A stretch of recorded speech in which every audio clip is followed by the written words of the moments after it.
Hey guys, thanks for tuning in to another video. I was perusing the interwebs and found this interesting article, and I wanted to give you guys my feelings on this because I do definitely have some thoughts on this. Star Wars' reluctance to recast Luke and Leia is holding the franchise back. Opinion piece by Brad Russell from GamesRadar.com. It's time to talk about something Star Wars has been avoiding for some time, recasting its original trilogy characters. There have been long calls for the likes of Luke Skywalker to be portrayed by new actors, Sebastian Stan, anyone. But it has, by and large, been something that the franchise hasn't needed to properly confront until now. Leia's name drop in Ahsoka Episode 7 may be a minor one, but it has ripped open a wound that has been festering for some time. Carrie Fisher's untimely passing in 2016 may have given Lucasfilm pause when it comes to outright replacing the iconic actor, but the creative decision now requires too many leaps of logic and is getting in the way of telling a coherent story. Why didn't Leia show up for the Defense Council? I had heard from a source, obviously not a good one, but I had heard from somebody that Leia was actually going to be in that scene.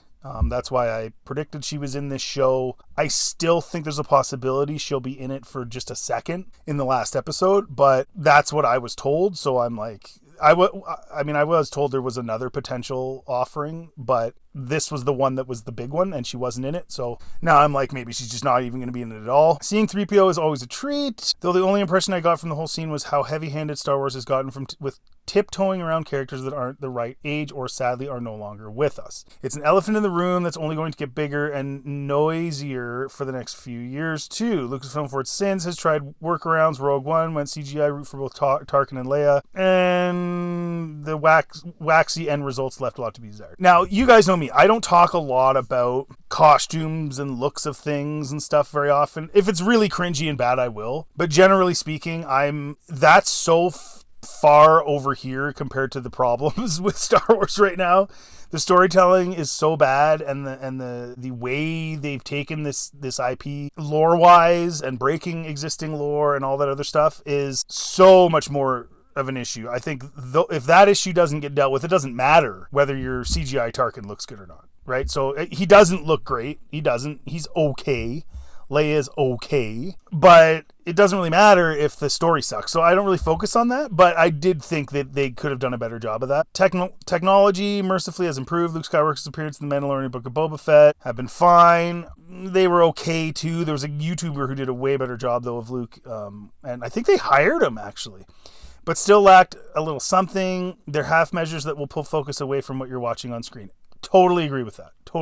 It takes you out of a scene of Tarkin when he looks like fake, right? And he's got a presence about him. There's a history there, your expectations, and then you're kind of like, whoa, he's speaking and setting up scenes and whatever, and you're like, in your mind you're thinking, man, it kind of looks weird, it doesn't really look real. And that's a problem. There's always a reason why directors such as Christopher McQuarrie decided to scrap the flashback sequence involving a de-aged Tom Cruise for Mission Impossible: Dead Reckoning because it drew too much attention away from the scene. Exactly. Frustratingly for those aching for a change, Star Wars already has the solution. It's moving forward with Donald Glover as Lando, which, again, I really like Donald Glover as Lando. He's fine. He isn't the problem with Lando. The Solo movie was the problem with Lando. And the corny cheese of that droid and stuff. And that movie, compared to the sequels, wasn't even that bad. But he, as an actor, effortlessly can play Lando. He's fine. He's perfect. There's nothing wrong with it, and I don't see any problem. While young Leia actor Vivian Leigh-Blair effortlessly embodied. Now, again, she's a good little actress and she's fine, but the show is so bad and was just so, to say effortlessly, I mean, maybe,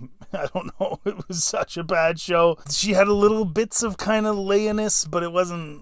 Anyways, whatever. It doesn't matter. She's fine. It doesn't matter. Even Ahsoka has shown you can have someone who looks and sounds different to what the mind's eye remembers. In this case, a glut of animated cast members have been replaced without losing any of the value. Again, I think Rosario Dawson's a really good actor. I like Rosario Dawson. She seems like a cool person. She doesn't attack fans. She's actually super nice. I don't blame her one bit. She could be an amazing Ahsoka, but the Ahsoka writing is garbage and the directing is bad. It's completely understandable that the franchise would be skittish over hooking their most bankable names and faces, but frankly, it's long overdue and would allow for some really exciting opportunities. New generation would undoubtedly be thrilled by seeing these characters in their prime once more, but it also allows a fresh actor to give their own take on the role in the same way someone comes in to give their own spin on a Batman or James Bond. In effect, it mythologizes the character, be it Luke, Leia, or Han, even more so, instead of leaving them in the sidelines or bringing in a hellish digital recreation.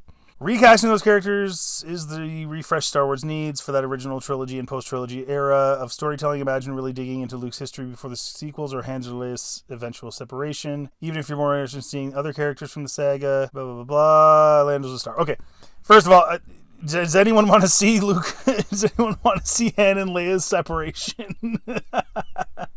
I certainly don't. And I hated it, and I hated that they went from passionate and fighting to just blah and so but I agree with the premise of this article. I 100% agree. It's time to find actors that work for these roles, but doing that doesn't change the crappy stories. So great, you know, Sebastian Stan's the new Luke. It makes perfect sense. He looks exactly like him.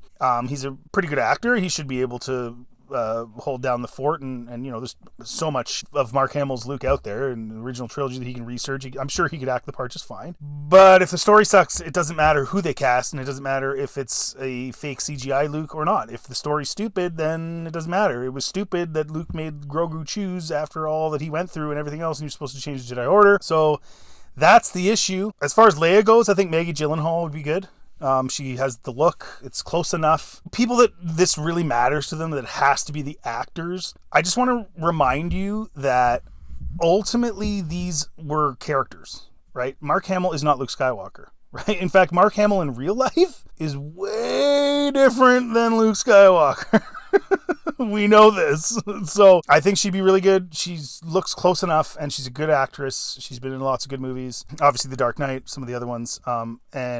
So this article is, in premise, is 100% correct. It's time to move on from this nonsense where you're afraid to put Leia in the Ahsoka show because you have to deal with the fact that Carrie Fisher passed away, and you don't want to do a CGI version. It's too expensive. So you shoehorn C-3PO in there, which was fine. I mean, it was okay, but it wasn't the same. And so you guys tell me what you think. Are you okay with replacing, these faces with other faces that are very close but not necessarily perfect?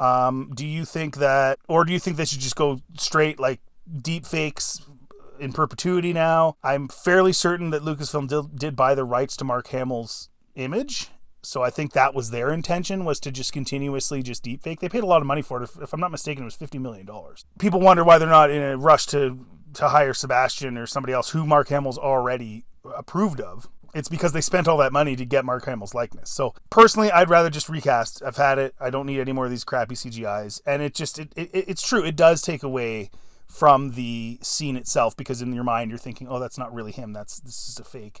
Even if it looked really, really good, it's still hard to get past that for some people, right? So recast, be done with it. It doesn't matter anymore. What do you guys think? Or do you want to see just deep fakes? Do you think they should just continue that until the technology gets better and better and better until where it looks perfect? And I'm not going to get into it today, but there's a whole other implication with that. Like, we're going to start putting Marilyn Monroe now in movies and stuff. So you got to really think about the ethical situation of that and stuff as well. Do you think it's more ethical, for example, in Carrie Fisher's case, to have a recast of somebody else, even just respectfully, so that you're not putting a fake Leia on screen, right, when she's passed away? That, I think, is a bit of an ethical dilemma as well. Let me know in the comment section. Thanks for listening, guys. Have a great day, and check out any of my Star Wars content. If you did like this video, it would really be awesome if you could like and or subscribe. Really helps the channel. Thanks so much for watching, and have a great day.